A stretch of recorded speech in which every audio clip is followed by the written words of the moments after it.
요절 심화묵상 44번째 시간입니다.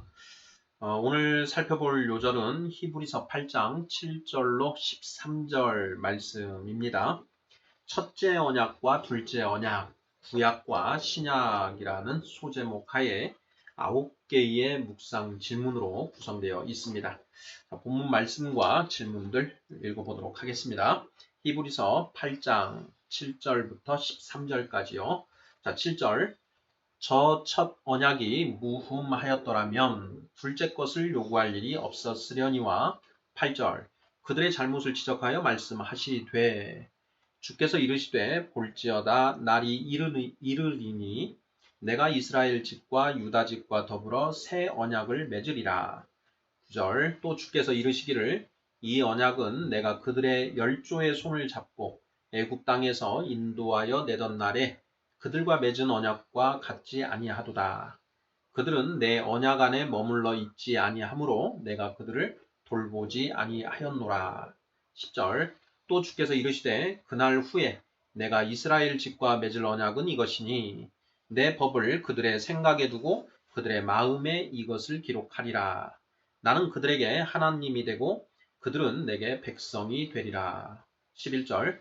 또 각각 자기 나라 사람과 각각 자기 형제를 가르쳐 이르기를 주를 알라 하지 아니할 것은 그들이 작은 자로부터 큰 자까지 다 나를 알미라. 12절. 내가 그들의 불의를 긍휼히 여기고 그들의 죄를 다시 기억하지 아니하리라 하셨느니라. 13절. 새 언약이라 말씀하셨음에 첫 것은 낡아지게 하신 것이니 낡아지고 쇠하는 것은 없어져 가는 것이니라. 아멘. 자, 묵상 질문 보도록 하겠습니다. 1번. 첫 언약에는 흠이 없었다고 합니다. 첫 언약은 무엇인가요? 2번. 첫 언약에 무슨 흠이 있나요? 3번. 첫 언약의 백성들을 돌보지 않은 이유가 무엇이라고 하시나요? 4번. 새 언약은 무엇인가요? 5번. 나는 그들에게 하나님이 되고 그들은 내게 백성이 될 것이라고 합니다. 나는 성부, 성자, 성령 하나님 중 어느 분이신가요? 6번. 첫 언약 아래에서는 그들과 하나님의 관계가 어떠했다는 말씀인가요? 7번. 그들이 작은 자부터 큰 자까지 다 하나님을 알 것이라고 합니다. 어떻게 이 일이 가능한가요? 8번. 그들의 불의를 긍휼히 여기고 그들의 죄를 다시 기억하지 아니하리라고 하십니다. 어떻게요? 9번. 첫 언약이 없어진 것이 아니라 없어져 간다고 말씀하시는 이유는 무엇인가요? 자, 이렇게 해서 모두 9개의 질문입니다. 자, 우리가 히브리서 8장에서 이제 첫 언약과 그리고 새 언약이라는 그 개념이 나오고 있습니다. 첫 언약은 무엇이고 새 언약은 무엇인지에 관해서 명확하게 할 필요가 있고요. 첫 언약이 무흠하였다라고 한다면, 무흠하였더라면 둘째 것을 요구할 일이 없었다. 이렇게 이제 되어 있는 이 7절 말씀의 그 의미를 명확하게 파악하는데 첫 언약이 흠이 있었다라는 것인데요. 어떤 흠이 있었는가 하는 것들, 이런 내용들 좀 살펴보고자 합니다. 자, 1번부터 문제를 풀어가면서 심화묵상 진행해 보도록 하겠습니다. 1번. 첫 언약에는 흠이 있었다고 합니다. 첫 언약은 무엇인가요? 자, 방금 7절이죠. 저 첫 언약이 무음하였더라면 둘째 것을 요구할 일이 없었으려니와 이렇게 되어 있는데요. 자, 이 첫 언약이 무엇을 말하는가 하는 것입니다. 첫 언약. 오늘 이 요절 심화묵상의 제목이 첫째 언약과 둘째 언약, 구약과 신약이라고 되어 있는데요. 자, 언약, 약속입니다. 약속, 언약, 말로 맺은 약속이다. 이게 언약인데요. 자, 첫째 언약의 내용은 무엇이고 둘째 언약의 내용은 무엇인가? 라는 것을 좀 우리가 정확히 할 필요가 있습니다. 우리가 이제 그 구약과 신약이라고 습관적으로 사용하고 있는데요. 구약은 무엇이고 신약은 무엇인가? 하는 부분, 이 부분도 좀 정확하게 좀 알고 사용할 필요가 있는 것이죠. 우리 성도들은 항상 초신자나 불신자들이 뭔가 질문을 했을 때 명확하게 답변할 수 있는 그 답할 거리를 항상 가지고 있어야 됩니다. 자, 첫 언약은 무엇인가? 우리 성도님들께서는 누군가가 첫 언약이 무엇인가요? 구약이 무엇입니까? 하고 물어보면 뭐라고 답을 하시는지요? 자, 구약이 무엇입니까? 신약은 또 무엇인가요? 이렇게 물어봤을 때 어떻게 우리가 대답을 해야 하는가 하는 그런 질문입니다. 자, 첫 언약, 첫 언약, 첫 언약. 이건 이제 율법과 관련되는 것이죠. 자, 하나님이 모세를 통해서 유대인들에게 율법을 주셨습니다. 이제 특별 계시 율법이지요. 그 특별 계시 율법을 주시면서 약속을 하셨다라는 것이죠. 어떤 약속인가 하는 것. 이것을 좀 우리가 명확하게 할 필요가 있습니다. 자, 이와 관련해서 우리가 항상 이런 질문은 성경을 근거로 이제 답을 해야 되는데요. 제가 어느 성경 구절을 근거로 잡으면 좋을까 하고 고민을 하다가 제가 생각한 그 구절은 신명기 11장 26절로 28절 말씀입니다. 신명기 11장 26절에서 28절 말씀 읽어보도록 하겠습니다. 내가 오늘 복과 저주를 너희 앞에 두나니 너희가 만일 내가 오늘 너희에게 명하는 너희의 하나님 여호와의 명령을 들으면 복이 될 것이요. 너희가 만일 내가 오늘 너희에게 명령하는 도에서 돌이켜 떠나 너희의 하나님 여호와의 명령을 듣지 아니하고 본래 알지 못하던 다른 신들을 따르면 저주를 받으리라. 자, 이 부분 말씀 바로 신명기 11장 26절에서 28절까지의 이 말씀이 첫 번째 언약, 즉 구약의 정의, 구약이 바로 이것이다라는 것이죠. 하나님이 유대인들에게 율법을 주시면서 이 율법을 너희가 지켜 행하면 복을 받을 것이요. 너희가 이 율법을 지켜 행하지 아니하면 저주를 받을 것이다. 이렇게 말씀하시는 것이죠. 내가 오늘 복과 저주를 너희 앞에 두나니 율법을 주시면서 이 율법을 잘 지켜서 행하라. 그러면 내가 너희에게 복을 줄 것이고 너희가 율법을 잘 지켜 행하지 않으면 저주를 줄 것이다.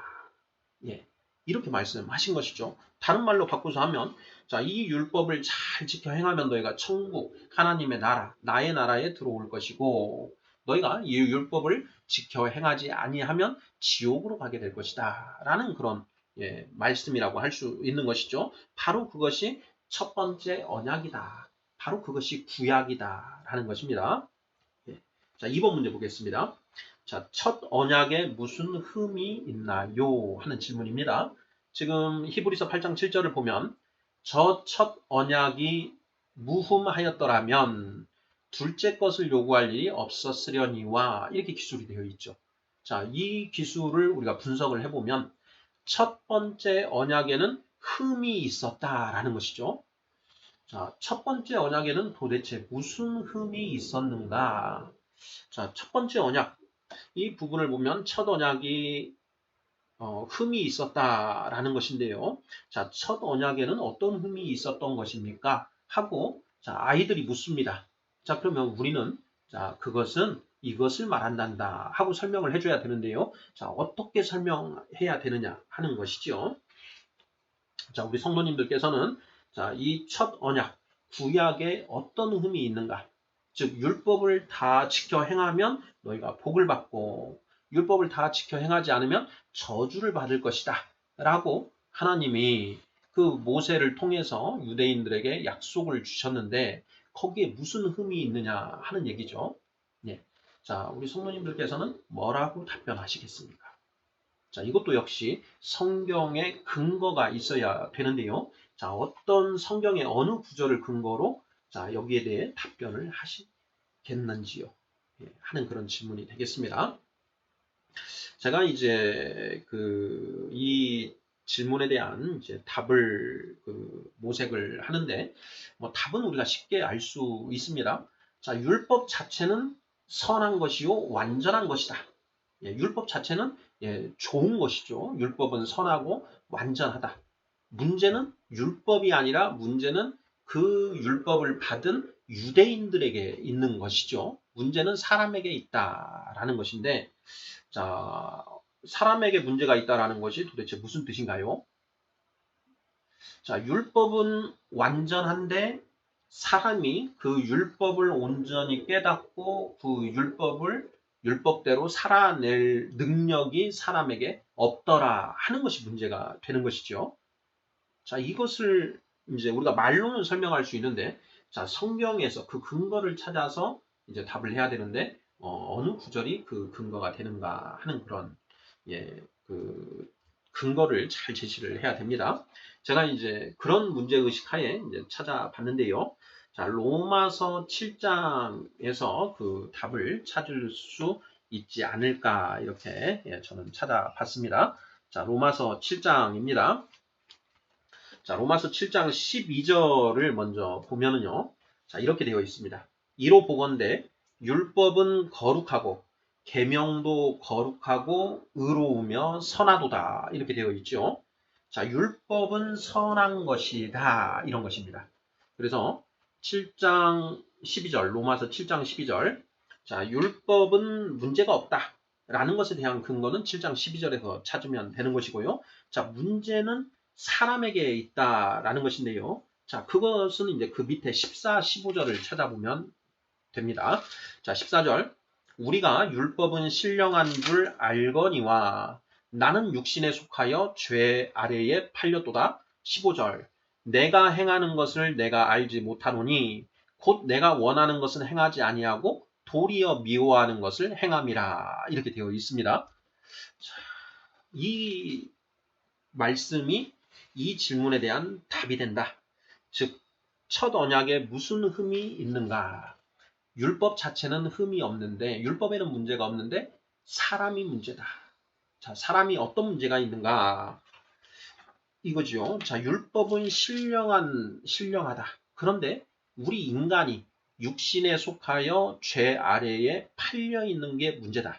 죄 아래 팔려 있다 보니 내가 원하는 것은 행하지 아니하고, 자, 율법을 받은 유대인들이 그 율법대로 살아보려고 하는 것이 원하는 것이죠. 그런데 원하는 것은 행하지 아니하고 도리어 미워하는 것, 율법에 반하는 그 죄를 행하게 되더라 하는 것. 이것이 문제다라는 것이죠. 칼뱅 선생은 이제 자유의지라는 이제 것과 관련해서 성령을 받기 전까지는 우리 인간에게 자유의지는 없고 오직 노예의지만 있다라는 이제 그런 표현을 씁니다. 그래서 성령 받지 못한 사람은 자유의지라는 것 자체가 없다. 의지의 자유라는 게 없다라고 이렇게 이제 이야기를 하는데요. 자유의지를 어떻게 정의하느냐에 따라서 이렇게 표현할 수가 있습니다. 자, 칼뱅 선생은 자유의지를 이렇게 정의를 합니다. 본인이 원하는 것, 의지하는 것을 행할 수 있는 능력까지 가지고 있을 때 그것을 자유의지다라고 할 수 있다라는 것입니다. 그러니까 칼뱅 선생이 말하는 자유의지에는 그 자신이 원하는 것을 행할 수 있는 능력까지 아울러서 갖춰진 경우에 그것이 자유의지다. 이렇게 정의를 내리는 것입니다. 자, 그래서 칼뱅 선생은 우리가 성령을 받기 전에는 자유의지가 우리에게는 없다. 왜냐? 우리가 성령을 받기 전에는 그 선이 무엇인지를 알아도 그 선을 온전히 행할 능력이 우리 타락한 인간에게는 존재하지 않기 때문이다. 이렇게 정의를 내리고 있습니다. 이제 칼뱅 선생의 이 자유의지에 대한 정의, 즉 무언가를 원하고 그것을 행할 수 있는 능력을 포함해서 자유의지로 정의를 내리는 것이 옳으냐 그르냐 하는 문제와 관련해서 이제 견해 대립이 있을 수 있지요. 그 능력의 문제는 차치하고 사람이 이거 아니면 이거 둘 중에 하나를 의욕할 수 있는 이 자유가 있는가? 의지가 있는가? 이것만 놓고 생각을 하면 자유의지가 있다라고도 볼 수가 있는 것이죠. 자, 그래서 그 정의, 자유의지를 어떻게 개념 정의를 하느냐에 따라서 이제 서로 견해가 달라진다라는 것, 그 부분을 조금 주목할 필요가 있어 보입니다. 요컨대 율법에 있는 흠이라는 것은 무엇이냐? 우리가 유대인들이 그 모세를 통해서 계시된 하나님의 법을 받았지만 그 하나님의 법을 온전히 이해하고 그 법대로 행할 수 있는 능력은 없더라 하는 것이죠. 자, 그래서 로마서 7장을 보면 7장 15절에 내가 행하는 것을 내가 알지 못하노니 곧 내가 원하는 것은 행하지 아니하고 도리어 미워하는 것을 행함이로다. 이렇게 되어 있는 것이죠. 그 23절을 보면요. 22절, 23절을 보면 21절 그러므로 내가 한 법을 깨달았노니 곧 선을 행하기 원하는 나에게 악이 함께 있는 것이로다. 22절 내 속사람으로는 하나님의 법을 즐거워하되 23절 내 지체 속에서 한 다른 법이 내 마음의 법과 싸워 내 지체 속에 있는 죄의 법으로 나를 사로잡는 것을 보는도다. 이렇게 되어 있습니다. 그러니까 내가 하나님의 율법대로 살고자 바둥바둥 하는데 내 안에 있는 그 죄 때문에 내가 율법대로 살지 못하고 죄로 나아가더라 하는 그런 이야기를 하고 있는 것이죠. 그래서 24절에 오라 나는 공고한 사람이로다 이 사망의 몸에서 누가 나를 건져내랴 이렇게 이제 그 탄식하고 있는 것입니다. 자, 이 구절을 해석하는 것과 관련해서 이게 성령을 받은 상태에서 지금 성령 받은 사람의 탄식이냐 아니면 성령 받지 못한 사람의 탄식이냐에 관해서 견해 대립이 있습니다. 칼뱅 선생은 이 부분과 관련해서 이건 성령 받은 사도 바울이 이 하나님의 법대로 살아내지 못하는 자신을 탄식하는 그런 말씀이다. 이렇게 이해를 하고 있습니다. 그러면서 기독교 강요를 보면 오거스틴도 처음에는 성령 받지 못한 사람의 탄식으로 봤다가 나중에 오거스틴이 성령 받은 사람의 탄식으로 그 견해를 바꿨다라는 얘기까지 이렇게 쓰고 있는데요. 저는 제가 이렇게 그 로마서 7장, 8장 이어지는 부분을 읽어보면 제가 봤을 때는 이건 성령 받기 전에 율법 아래에 있었을 때, 그러니까 사도 바울이 거듭나기 전에 그 율법 하에 있는 사람들에 관해서 율법 세대의 그 실상에 관해서 기록하고 있는 것으로 보는 것이 맞지 않은가? 저는 그게 더 맞는 것으로 이해가 됩니다. 왜냐하면 이어지는 25절을 보면요. 자, 24절에 오라 나는 공고한 사람이로다. 이 사망의 몸에서 누가 나를 건져내랴. 건져낼 수 있는 건져낼 수 있는 사람은 아무도 없다. 그런데 하나님, 성자 하나님이 그 사망의 몸에서 나를 건져내셨다. 25절 우리 주 예수 그리스도로 말미암아 하나님께 감사하리로다. 그런즉 내 자신이 마음으로는 하나님의 법을 육신으로는 죄의 법을 섬기노라. 그러면서요 8장 1절로 가서 그러므로 이제 그리스도 예수 안에 있는 자에게는 결코 정죄함이 없나니 이는 그리스도 예수 안에 있는 생명의 성령의 법이 죄와 사망의 법에서 너를 해방하였음이라. 3절입니다. 율법이 육신으로 말미암아 연약하여 할 수 없는 그것을 하나님은 하시나니 곧 죄로 말미암아 자기 아들을 죄 있는 육신의 모양으로 보내어 육신의 죄를 정하사. 4절 육신을 따르지 않고 그 영을 따라 행하는 우리에게 율법의 요구가 이루어지게 하려 하심이니라.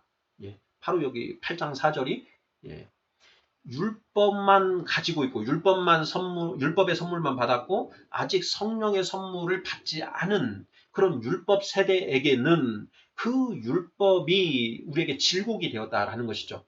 율법을 통해서 무엇이 죄인 줄을 알았는데 내 안에 성령은 없고 선을 행할 수 있는 능력이 없어서 그 죄가 죄인 줄 알면서도 죄를 향해서 나아가고 말더라 라는 이야기를 하는 것이죠. 그러니 오호라 나는 공고한 사람이로다 이 사망의 몸에서 누가 나를 건져내랴 하고 탄식한다라는 것입니다. 그래서 24절의 탄식은 율법 하에 있고 아직 성령 받지 못한 그런 율법 세대의 실상을 표현하는 것이다. 반면에 이제 성령을 받은 자는 8장 4절로 가서 자 육신을 따르지 않고 그 영을 따라 행하는 우리에게 율법의 요구가 이루어지게 하려 하심이라. 자, 사람의 힘으로는 죄에서 벗어날 수 없습니다. 자, 하지만 하나님은 다 하실 수 있으시죠. 마태복음 16장입니다. 사람으로서는 할 수 없으나 하나님으로서는 다 하실 수 있느니라. 이래 말씀을 하시지요. 바로 그 하나님이 우리에게 성령을 주셔서 우리 안에 하나님이 들어오셨고 그 성령님의 이제 인도하신 능력 주심으로 인해서 우리가 율법의 요구, 죄를 범하지 말고 율법대로 살으라 라고 하는 그 율법의 요구가 우리 안에서 비로소 이루어질 수 있게 되었다라는 것이죠. 자, 언제 그게 가능하냐? 예, 그 영을 따라 행할 때 가능하다라는 것이죠. 육신을 따르지 않고 그 영을 따라 행하는 우리에게 율법의 요구가 이루어지게 하려 하심이니라 라는 것이죠. 예, 사도 바울 선생이 쓴 이 글이 갈라디아서 5장에서는 5장 18절에서는 이렇게 표현이 되고 있습니다. 자, 갈라디아서 5장을 보도록 하겠습니다. 5장 16, 17, 18절 이 부분 우리가 자주 인용을 했죠. 16절 내가 이르노니 너희는 성령을 따라 행하라. 그리하면 육체의 욕심을 이루지 아니하리라. 17절 육체의 소욕은 성령을 거스르고 성령은 육체를 거스르나니 이 둘이 서로 대적함으로 너희가 원하는 것을 하지 못하게 하려 함이니라. 18절 너희가 만일 성령의 인도하시는 바가 되면 율법 아래에 있지 아니하리라. 성령의 인도하심에 순종하면 죄로 나아가지 아니하리라. 이런 말씀을 하시는 거 아니겠습니까? 사람으로서는 할 수 없으되 하나님은 다 하실 수 있느니라 라는 것이죠. 네, 첫 언약에 무슨 흠이 있나요? 율법 자체에는 아무런 문제가 없다. 율법은 선한 것이다. 하지만 성령 받지 못한 타락한 인간은 그 율법의 요구를 다 충족시킬 수 없더라. 그래서 사람이 문제다. 그것이 바로 첫 언약에 있는 흠이다라는 것이죠. 자, 3번 문제 보겠습니다. 첫 언약의 백성들을 돌보지 않은 이유가 무엇이라고 하시나요? 자, 첫 언약의 백성들을 돌보지 않은 이유가 무엇이라고 하시나요? 9절에 답이 나와 있습니다. 9절 하반절에. 자, 그들은 내 언약 안에 머물러 있지 아니하므로 내가 그들을 돌보지 아니하였노라. 내 언약 안에 머물러 있지 않았다. 율법, 첫 언약이죠. 너희가 율법을 다 지켜 행하면 너희가 복을 받고 너희가 이걸 지켜 행하지 않으면 저주를 받으리라. 이렇게 언약하셨는데 율법을 다 지켜 행하지 않는다라는 것이죠. 그래서 그들을 돌보지 아니하셨다라는 것이죠. 네, 간단한 문제입니다. 자, 4번. 새 언약은 무엇인가요? 자, 첫 언약, 둘째 언약. 이제 둘째 새로운 언약이죠. 둘째 언약이 새 언약이다. 신약이다. 라는데, 자, 신약은 무엇입니까? 하는 것이죠. 신약은 무엇인가? 자, 그것을, 자, 이제 10절에 제시되어 있습니다. 또 주께서 이르시되 그날 후에 내가 이스라엘 집과 맺을 언약은 이것이니 새 언약은 이것이니 내 법을 그들의 생각에 두고 그들의 마음을 이것을 기록하리라. 나는 그들에게 하나님이 되고 그들은 내게 백성이 되리라. 이것이 바로 새 언약이다 라는 것입니다. 새 언약. 자, 그리고 나아가서 12절에 내가 그들의 불의를 긍휼히 여기고 그들의 죄를 다시 기억하지 아니하리라. 11절도 같은 내용이죠. 새 언약은 계속 이어집니다. 자, 또 각각 자기 나라 사람과 각각 자기 형제를 가르쳐 이르기를 주를 알라 하지 아니할 것은 그들이 작은 자로부터 큰 자까지 다 나를 알미라. 내가 그들의 불의를 긍휼히 여기고 그들의 죄를 다시 기억하지 아니하리라 하셨느니라. 그래서 자, 10절 하반절부터 11, 12절까지 거기까지가 이 새 언약의 내용이다. 이렇게 답을 할 수가 있겠습니다. 내 법을 그들의 생각에 두고 그들의 마음에 이것을 기록하리라. 나는 그들에게 하나님이 되고 그들은 내게 백성이 되리라. 그들이 작은 자로부터 큰 자까지 다 나를 알 것이다. 내가 그들의 불의를 긍휼히 여기고 그들의 죄를 다시 기억하지 아니하리라. 바로 이 네 가지 내용이 새 언약의 내용이다. 이렇게 답을 하면 아무 문제가 없고 충분하지 않을까 싶습니다. 자, 5번 문제 보겠습니다. 나는 그들에게 하나님이 되고 그들은 내게 백성이 될 것이라고 합니다. 나는 성부, 성자, 성령 하나님 중 어느 분이신가요? 자, 나는 그들의 하나님이 될 것이다. 예. 삼위일체에 우리가 그 교리의 입각에서 보면 그냥 하나님이라고 대답을 하면 되는데 우리가 성경을 좀 더 자세하게 정확하게 이해하기 위해서는 그 하나님, 삼위 하나님을 일컬을 때 이때 이 본문에서 그 하나님은 성부, 성자, 성령 하나님 중 어느 분을 가리키는가 하는 것을 좀 더 명확하게 하는 것이 이 성경 말씀을 정확하게 이해하는 좋은 방법이라고 했지요. 자, 그래서 마찬가지로 나는 그들에게 하나님이 되고 그들은 내게 백성이 되리라 라고 했을 때 여기에서 하나님은 성부, 성자, 성령 하나님 중 어느 하나님을 가리키는가 하는 것을 명확하게 하는 것이 좋다, 바람직하다라는 것이죠. 자, 성부, 성자, 성령 하나님 중 어느 하나님을 가리키는 표현인가요? 네, 정확하게 얘기를 하면 성부 하나님이라고 답을 하면 맞을 거다. 이렇게 저는 생각이 됩니다. 자, 6번 문제 보겠습니다.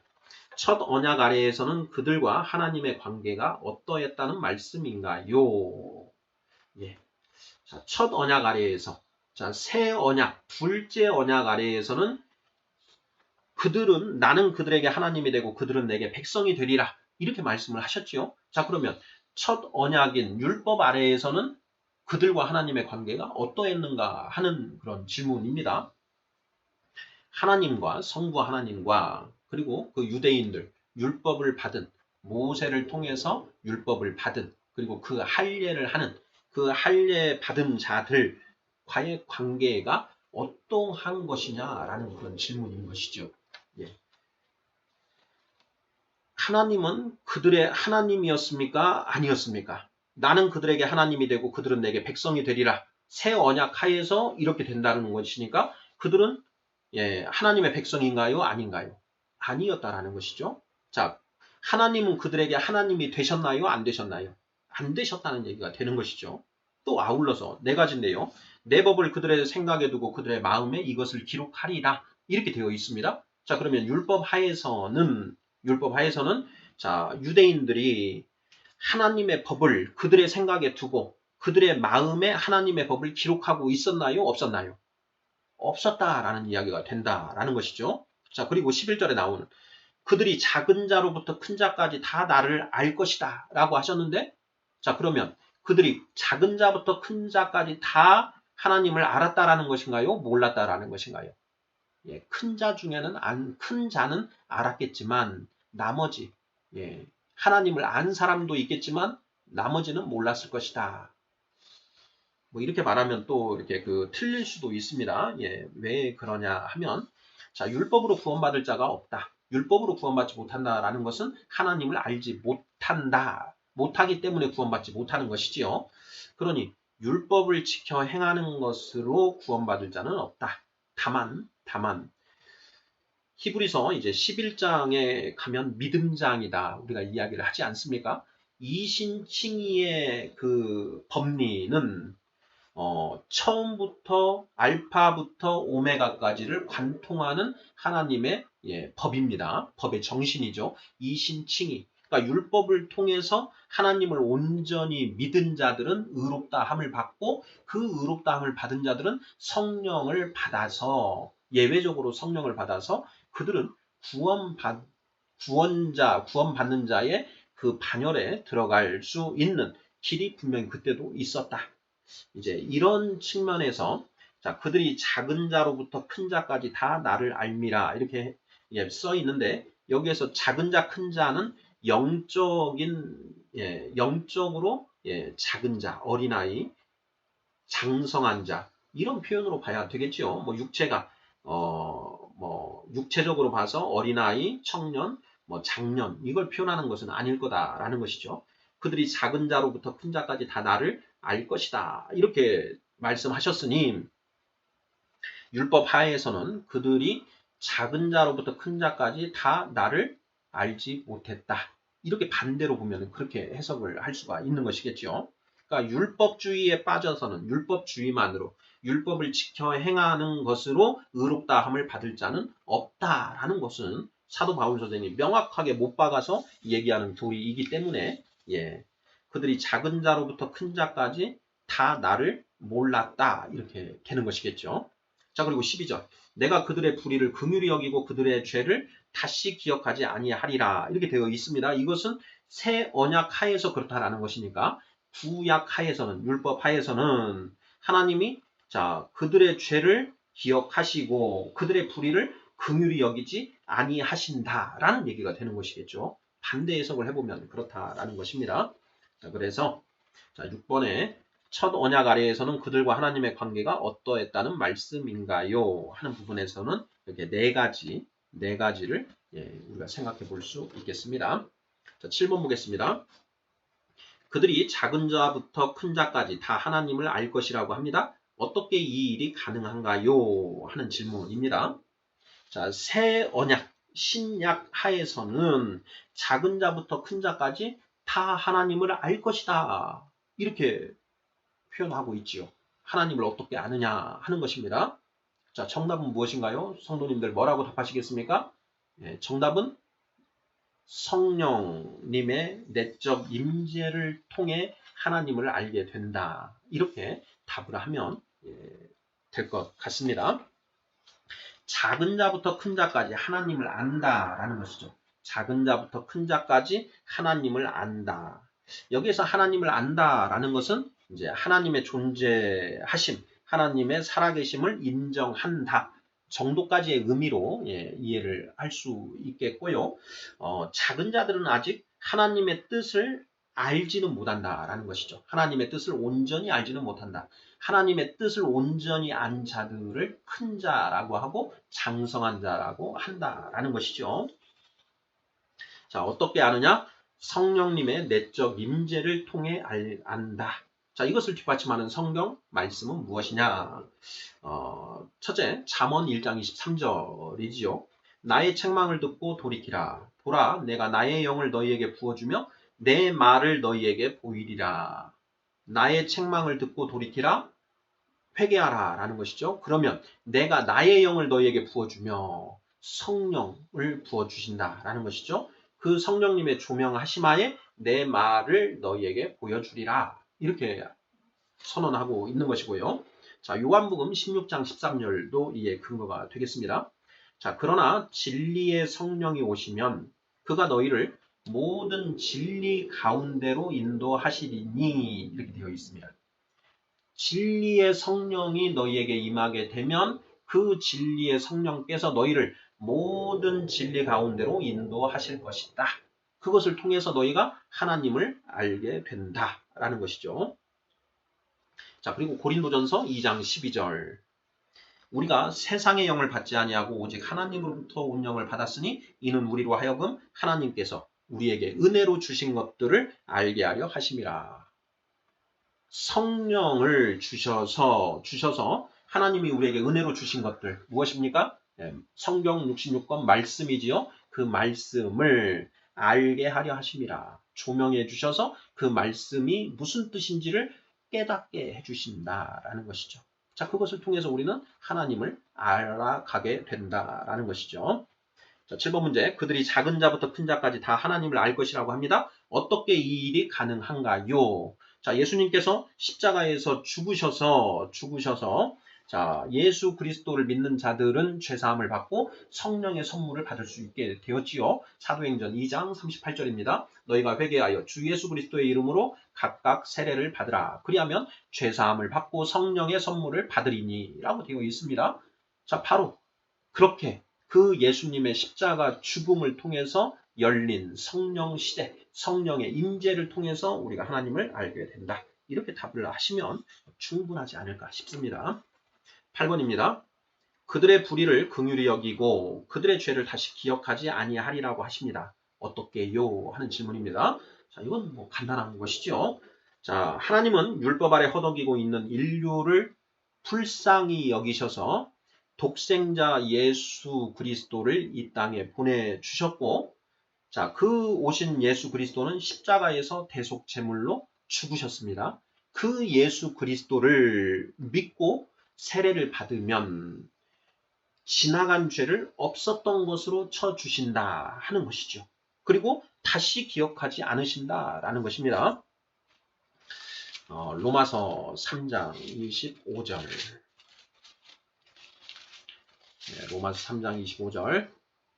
이 예수를 하나님이 그의 피로써 믿음으로 말미암는 화목 제물로 세우셨으니 이는 하나님께서 길이 참으시는 중에 전에 지은 죄를 간과하심으로 이렇게 되어 있죠.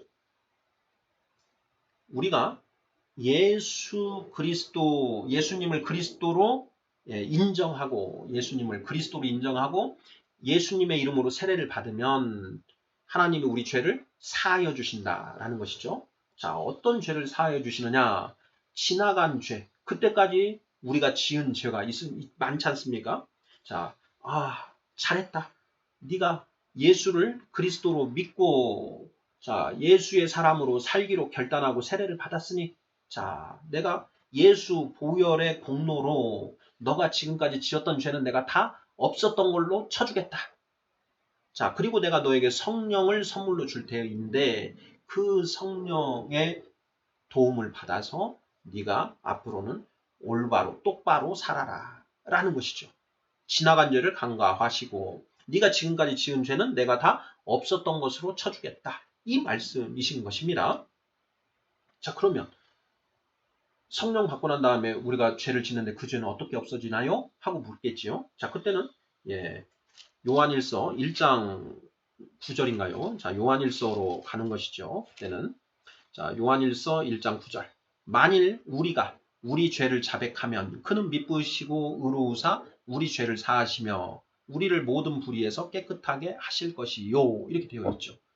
자, 성령 받은 이후에도 우리가 아직 어린아이 단계이다 보니 우리 안에 육체의 정욕에 질 때가 있습니다. 그래서 죄를 짓게 되는데 자, 그렇게 죄를 지었을 때 자, 그 죄를 하나님 앞에 자복하고 그 죄를 자복하고 인정하면 하나님이 예수 보혈의 공로로 그래, 내가 그 죄 용서해 주겠다. 대신에 다시는 그런 죄 짓지 말고 똑바로 살아라. 이렇게 해주신다라는 것이죠. 이것도 예수님의 십자가 보혈의 공로입니다. 자, 그런데 그것은 우리가 최초의 예수 그리스도 이름으로 세례를 받았을 때 사함 받는 것이 아니고 나중에 우리가 죄를 짓고 그 죄를 자복하고 회개할 때 그때 용서를 해주신다라는 것이죠.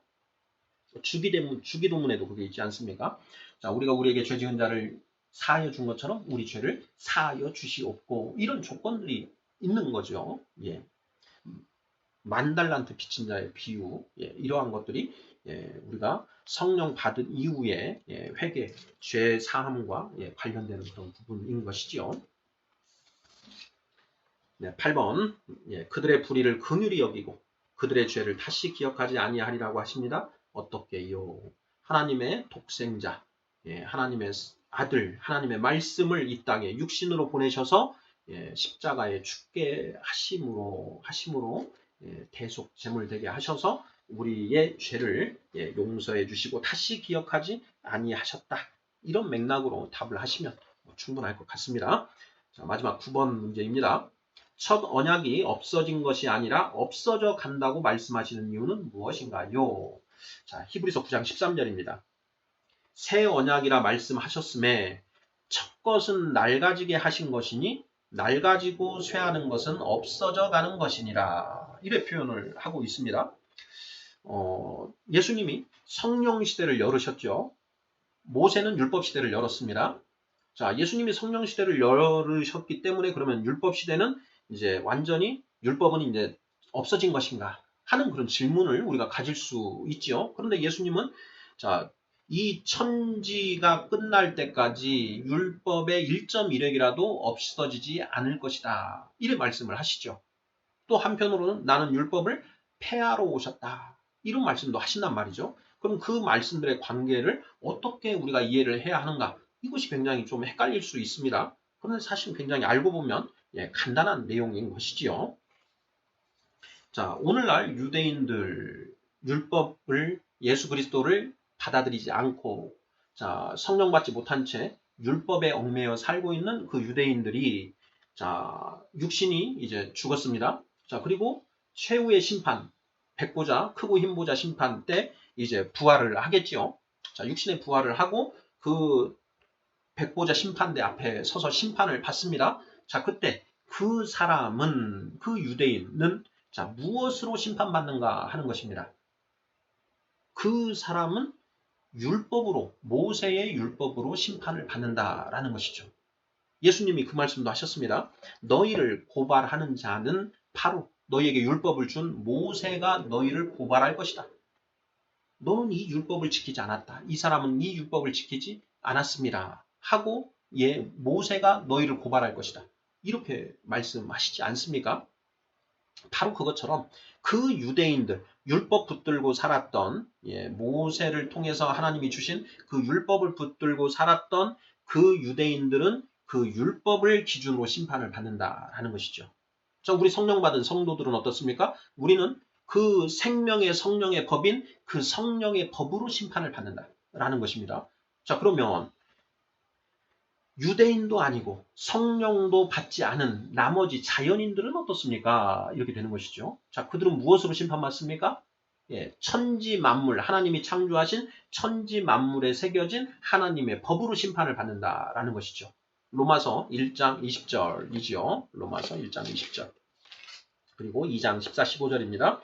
20절. 창세로부터 그의 보이지 아니하는 것들 곧 그의 영원하신 능력과 신성이 그가 만드신 만물에 분명히 보여 알려졌나니 그러므로 그들이 핑계하지 못할지니라.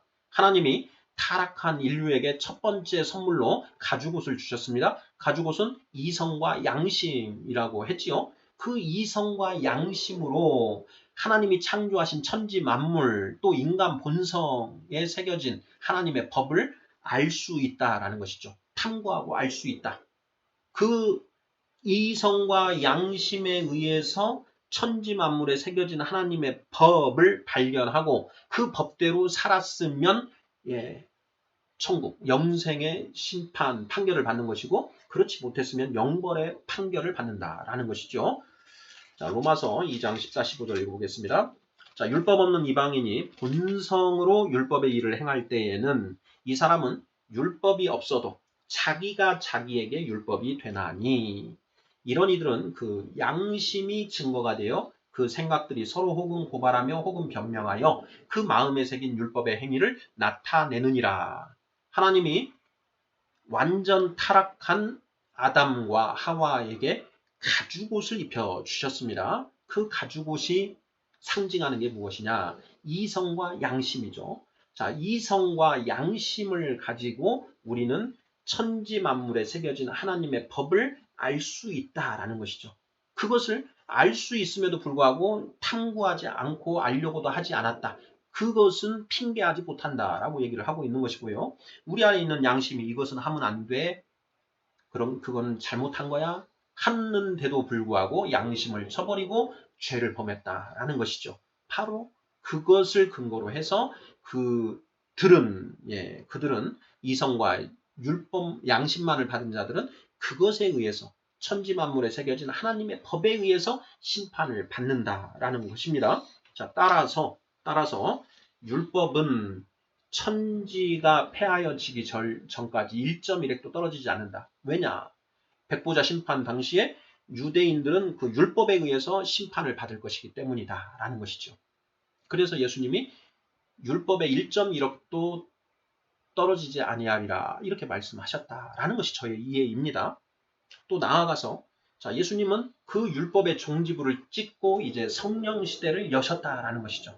그래서 너희가 나를 그리스도로 믿고 내 이름으로 세례를 받으면 너희는 이제 그 천지 만물에 새겨진 하나님의 법, 자연계시 율법이라고 했지요. 자, 그리고 모세를 통하여 하나님이 주신 특별계시 율법, 이것으로부터 벗어나서 이제는 생명의 성령의 법으로 너희가 심판을 받을 것이다 라고 하는 그 성령 세대가 되는 것이죠. 그래서 예수님이 자, 나는 이제 율법을 끝내고 새로운 성령 시대를 여는 것이다.